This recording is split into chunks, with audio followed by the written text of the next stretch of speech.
gonɗa ko caggal leydi aɗa yiɗi leydi galle walla ni gollade e Sénégal Global Invest SK bismimama jeegu tereji jogiiɗi kayitaji laaɓɗi galleji moƴƴi biroji juutɗi nokkuji demateeɗi Global Invest SK ina waɗa hen ko weɗɗa luugol galleji e nokkuji joɗɗi ko gollal ngal Global Invest SK seedana Global Invest SK ko wallude e wallodirde e ɗanniyankoɓe no koɗiri eno ɓamtori e Sénégal kala jiɗɗo hebde hen nokku Global Invest SK wi wodat ko nanuɗa e ngalu ko heddi ko aɗa yoɓira seeɗa seeɗa ha nde gasnuɗa keɓa nokkuma kala jiɗɗo jokkodirde e mabɓe yo noddu e 00221 78 457 05 50 Global Invest SK ha yo jam ari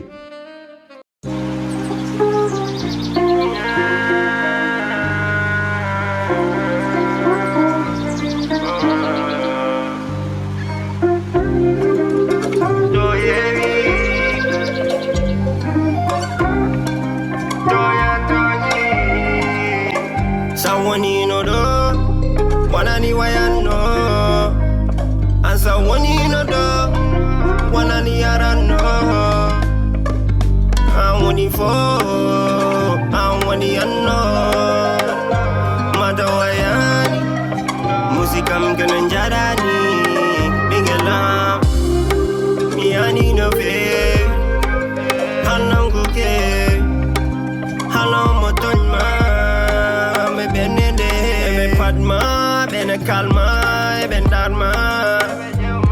chakalma, ebe peuja ya calma. Do yewi,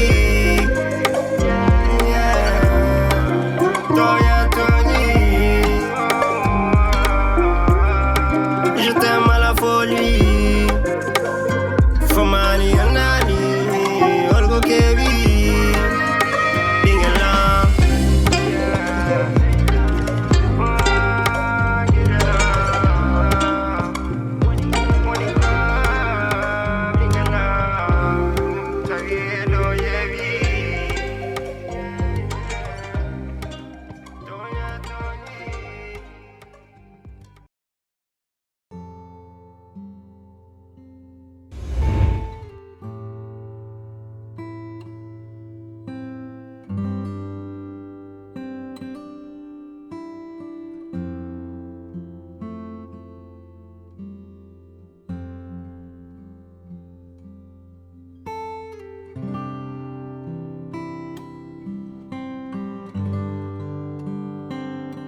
Sawoni no do,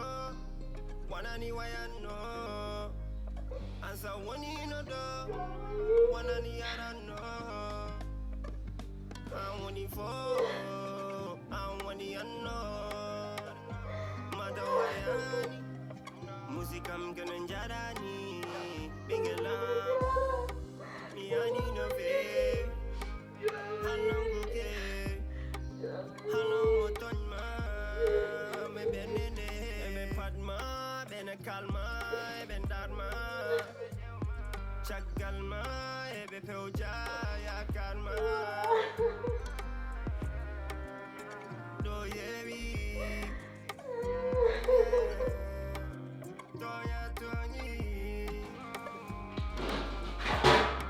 Je t'aime à la folie.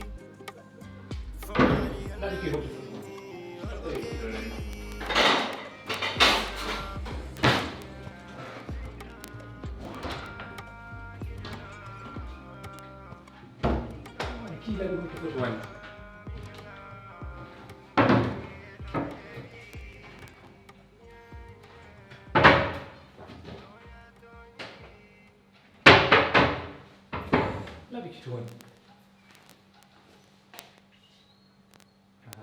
Look to this one, but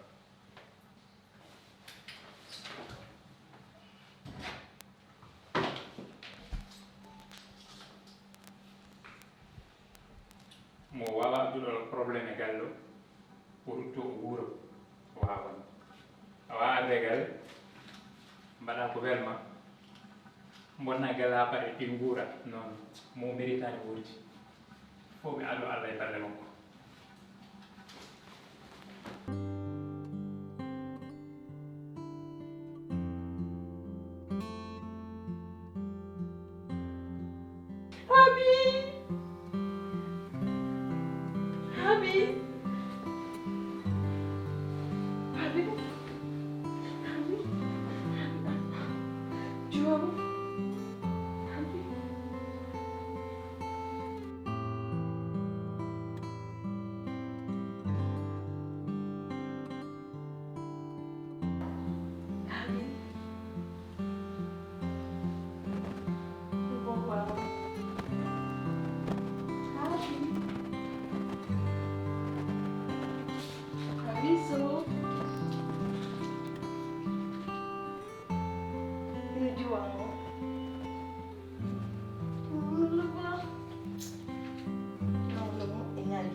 Abi,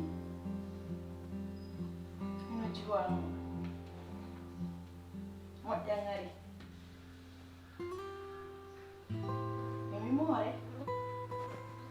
kunifata more hala nako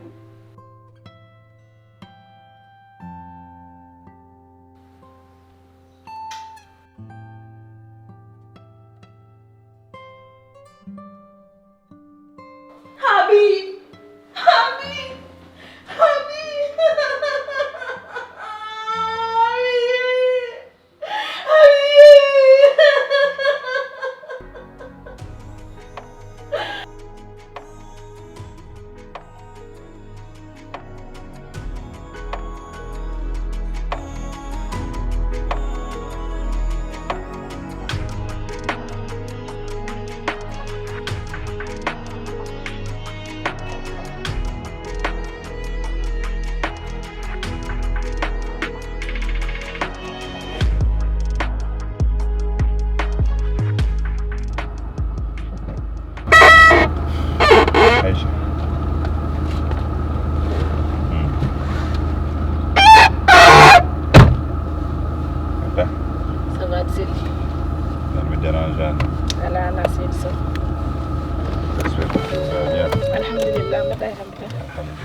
Machallah. Merci. Sinon tranquille. Ça va? Voilà. Jambo muridi no yettare non mais fama tan tam hewanite Allah isago mi yewtude maada quoi. Wallahi ko fami kay. À cause de Sehilma. Ok. vraiment Aïcha min je sais pas so taw on jewtitta e makko mi anda on kalantamo gongo ou bien qu'est-ce qui se passe ana majjani yeddame adama a majjani aussi kadi no mbami e makko mais vraiment pour dire vrai ɗeɗo balɗe mi natti heɓtindemo par sa négligence par aussi kadi rewde fuggudiriyanke par goddumi jusqu'à néglisde mayde haabi o c'est vrai mayde haabi ko hoddiro Allah je suis parfaitement d'accord mais aussi il y a de la négligence quoi qu'il en soit oɗo gorko fotani arde e galle o hay so taw il nous a dippé minen fof parce que min mi sikkano il est capable de faire ce genre de choses parce que il a l'air innocent sa yimo cikkata ko suka nehido ko suka mo ganduɗa machallah mais j'arrive pas à comprendre comment no wawri nadde galle o funta yimɓe galle ɓe fof waɗa haabi ko waɗata haabi ko rutto kadi wiya wona kañum en même temps aussi hay sukaɓe ɓe ganduɗa wonɓe boowal ɓuuri famde hen hunde adama mo ganduɗa kañum woni debbam so wima musanima mi haalnima ko wona gonga so wima musanima mi haalnima ko wona gonga eyyo yaro ko adi hen fof mbiyami ko weltinima sabu a holli kam a nani waddi kam e hoore ma kono mbirannomi ni tan minen ko an tan min jogui ko an woni mawɗo amen so minen ko an tan min gandi ko min tato gonno min e haabe adama minen tan gonno ko an tan min jiino ha Allah waddi on hayno yaari ni an noon kam mi famima sabu fodde ma waɗi ha timmi e nder galle a waɗi ha wirtima ni fodde ma kon c'est tout à fait normal sen pini suba ko goto tan ɗum yani dow ma mboɗa andi kadi mboɗa andi no mbaɗa ɓesgu ma ka joom galle moƴƴo soko Allah kono won hen kadi ko ganduɗa min mboɗo hursinma kono sa naati ɗon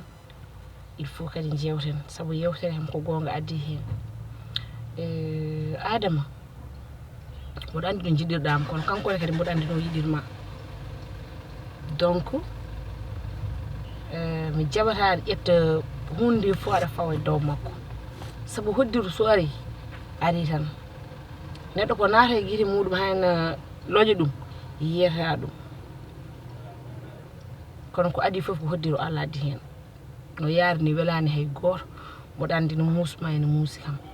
adama to jeetama ɗo wallahi somi alano ɗo ɓuurat bonde ɗo omo wawi wartade ni kanko e hoore makko walla probléme goɗɗo yana ɗum si sabu adama o ñamata o yarata o ummoto galle ma uniquement o marata so ari tan o yana dow leeso ko noon o ñallirta omo woynama mo woyi subaka kiiɗo o ñamata o yarata to jeetama ɗo o sellani tension makko ni naddi wadde normal sabu bojji kono noon kadi muusi kono anden kadi il faut gartira hakkille ma sa yiiɗi ƴettude hunde nde fof tan no yaari pawa ɗum ko certes kanko ne wonto heeɓi fayi sabu neɗɗo timmani kono wona kanko saabi ɗum ɗo vraiment wona kanko saabi ɗum ɗo c'est que kala ko mbawmi haalandema e adama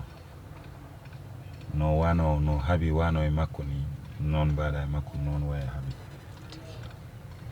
mais au fait mayde haabi tokoso way comme no mayde haabi mawɗo o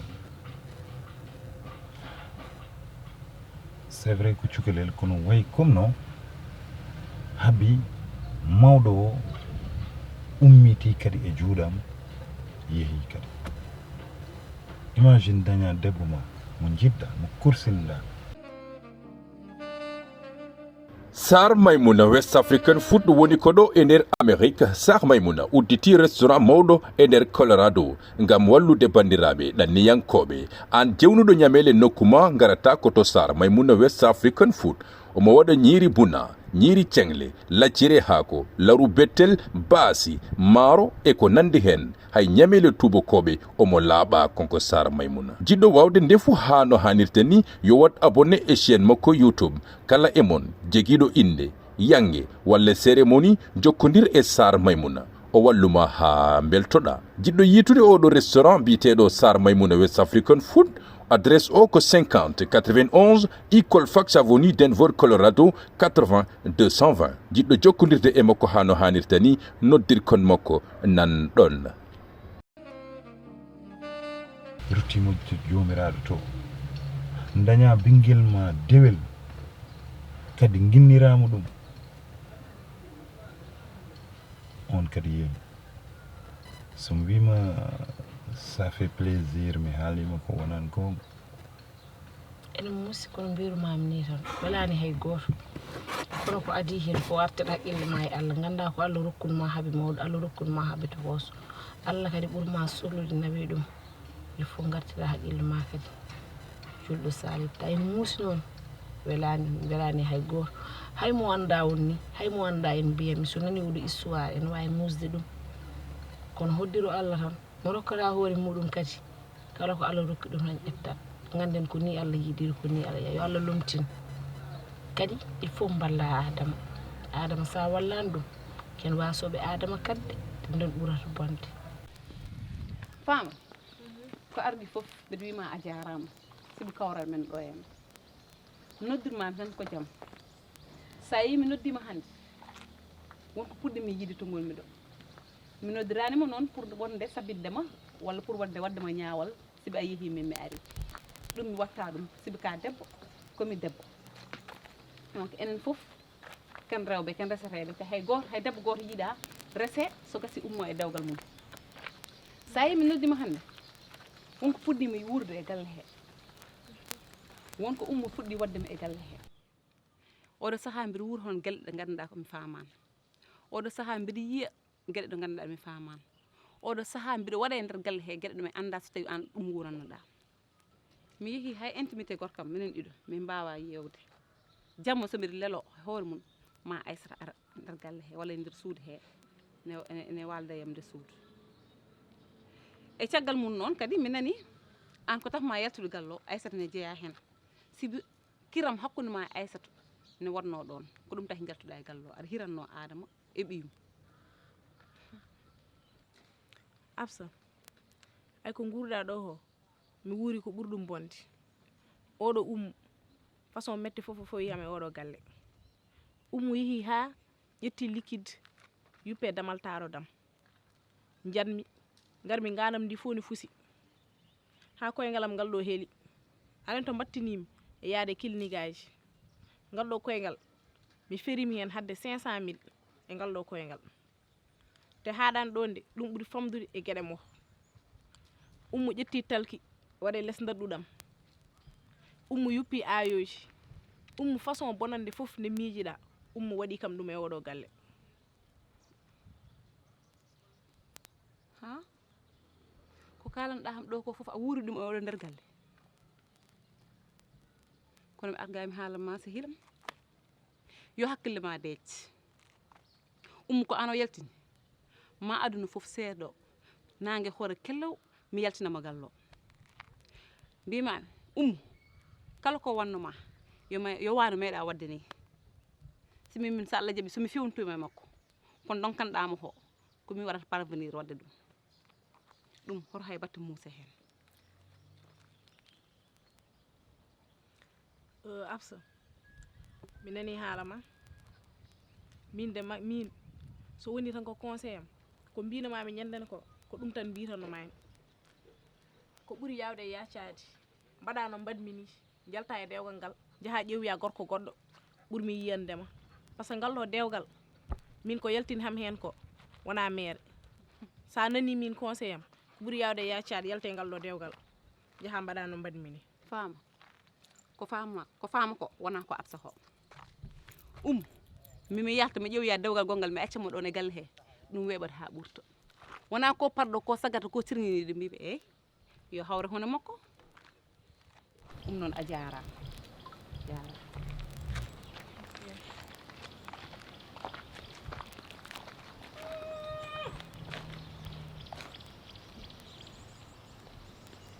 min de ummu jahli kam joni o ko haalani kam ko e ko adama haali kam ko ça fait deux kono kanko ko haali ko ɗum ɓuri nannade e ko adama haali ko kono ummu maw andu gilo ɓooyi men mbaɗe ko hande o foti sibi min mi yaltata gallo mbiɗa woppama gallo ko kanko heɓoyto boowal mais si yewtere gila nden ha joni a ñamata a yarata aɗa woya tan jamma ñalawma suba kay kikiɗe an ponnoɗo waddemo épaulé o kadi annene a rewi tikkere ma tan a natti haaldude e makko presque mbaɗon koni comme des inconnus à la maison haaldata e makko a ñamata ñamde makko e liya tan kanko tan hedde galle o ƴewrani non mais c'est par sa négligence aussi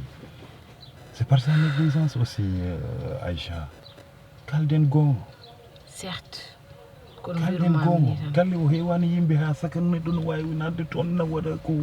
n'importe quoi yaltata way gortinani et puis ɓinguel dewel debbo baɗoɗo biddu mum debbo sinno ko gorko wonnoom maɓe mbi woyi ko min foti yewtude makko min foti famde nder mum mais biddu debbo aɗa foti andude même ces cycles aɗa foti andude so cycle mum yettima aussi y a des complications min wona min jogui on rôle ko rôle makko sinon mo waɗanno ɗum omo toppito ɓinguel makko dewel omo toppito haaɓi to tolnuɗa ko jareɗa ko bornotoɗa holto paɗa jangde ma et les détails et faire des enquêtes oɗo danger haɗama ko yettade mo wa falade to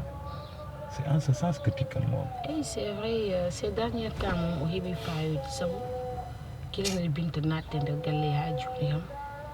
kanko natti o talani hay goto sowona Binta tan kiram no woni hakkude oɗon e makko ha o natti ni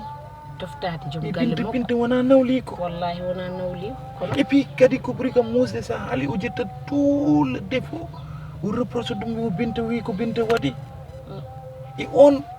c'est elle-même qui nous a avisé bien avant Binta haalni amin wi kam baba e nder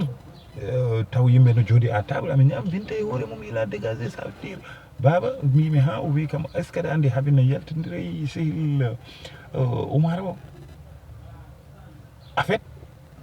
j'ai vu comment adama no dardiranno Binta comme si o haali dow koko haala mawko au lieu jeewo mum jeewoya ha toppitade ɗum mais après elle a appelé Binta pour la dire que oui gallam oto lijjiddo oto waɗani et ko Binta haalanno ko et je sais que regard mo daari Binta o ɗum tagui Binta wi affaire o ko wonno ko fijirde woni koye fijje woni koye duminde mais je sais très bien que wonano fijirde Aïcha hawni kono noon ko mbawmi widema tan ko ya ɓuuru tinnade tinnoɗa e hoore ma kadi tinnoɗa eɓe Allah acci ɗo ɓe taw tinnoɗa e adama e baro nan ɗon kadi Allah gasani yero Allah gasani Allah gonnoɗo heccanki hanki dokkunoɗo mo won Allah won ɗo ha joni yo Allah lomtin tan kono il faut balla hoorema balla e adama so wona ɗum moƴƴata non mais annani aussi uddit gite makko ɗum ɗo diwata leçon de vie ɗum ɗo wawa diwde jangde so janggani hen o wonta jangude ha ila yawmi jeeyi so famani hen o wonta famde ha ila yawmi jeeyi kono mi sikki o faami par ce que min e hoore mi woppatamo an mo yoddimi ɗo mboɗo wawi haalandemo gonga sakkantuma kanko mo ganduɗa kanko woni sehilam amin kalda parfois min kalda tan min jaggodira ni so min kam ala mo mbawmi wondude dow leydi tawa en kaldata gonga sen kaldata gonga tan en ceerani saabu cikkumi sehilagal ko ɗum hande mi nafati janggo nafa kam nafgol neɗɗo kadi wona jawdi tan kono mboɗo wawi majjude gartira kam annene kadi sa majji ko noon cikkumi ko ɗum woni cehilagal s'il te plaît artirma ɓuromi hen s'il te plaît d'accord jafoɗa e dérangement ala an ɗum kay ça fait plaisir saabu minen gilɗen ha joni ɗo yinno jewten koni seeɗa mi alata noon kono mbiɗo yinno jippade e yaade ala wallahi mi yaafima mboɗani c'est dernier temps moom aɗa jaggi mi yaafima mais kadi hono men yo Allah rokku tiiɗal Allah ko moƴƴata mi weltima Seydi Sow goppa haqqille umbimami fof Inchallah. salminare mi Mawana. eyi jarama Sow Merci beaucoup. Ok.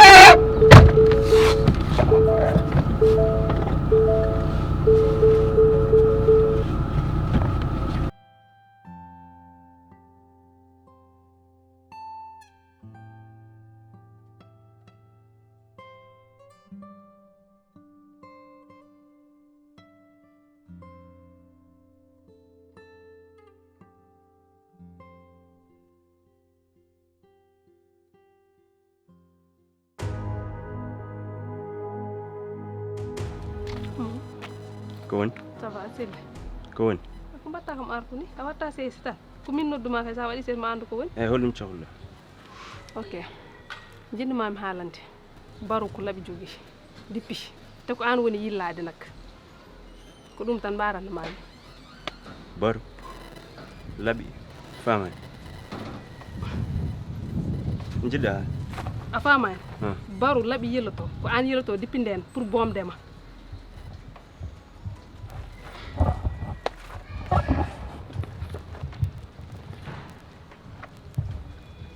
ɗum gaɗa haalande ɗum garmi haalande ko fami sikkano goɗɗum kalanta ham ni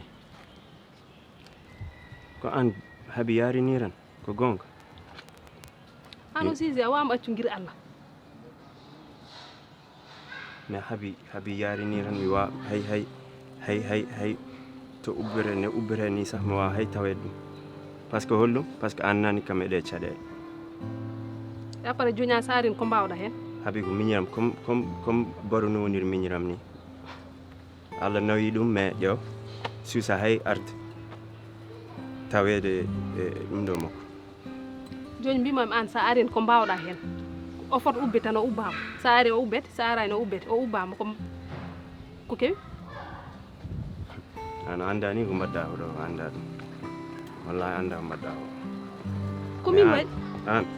an ka jas mo ande woni probléme o komi garno Jas. tan pour tintandema mais gueɗel gotel mamma haalan haade mbiɗa yaha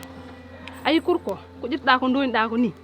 jarani haɗa rondo par ce que kanko wona an tan joguino copain mo joguino copain goɗɗo te rendu wona an ko copain makko goɗɗo rendi accam no wawi sam wiyam ni tan mbiya kam reedi wona an